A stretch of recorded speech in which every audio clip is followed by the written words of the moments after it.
पूरा films recording studio दल्लूचौ। Music by DJ Vikas Sitamarhi.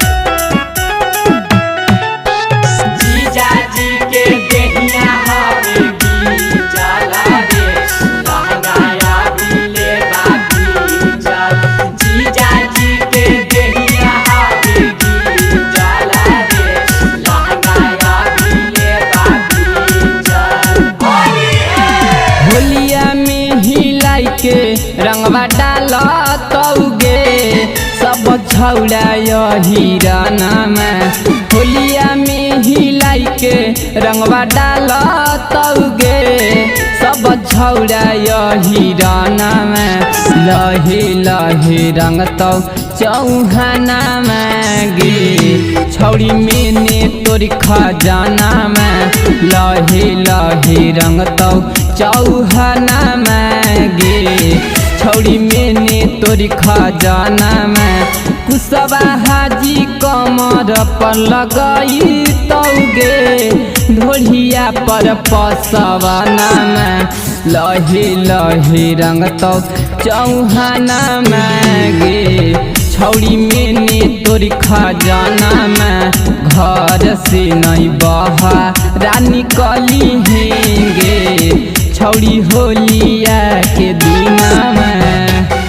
गलिया डालतौगे छौड़ी गलिया डालतौगे छौड़ी गलिया डालतौगे छौड़ी गलिया डालतौगे छौड़ी। बड़ी तोरा बुझैतौ जब भितरिया डालतौगे छौड़ी।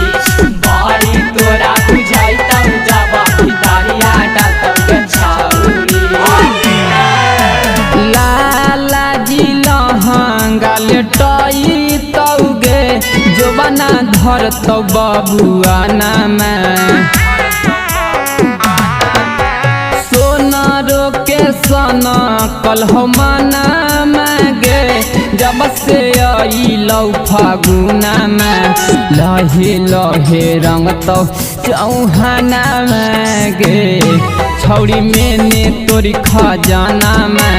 घर से नहीं बहा रानी कली हेंगे छौड़ी होलिया के दिना में। जीरा खइहे जार के जमाई न चाटा कार के।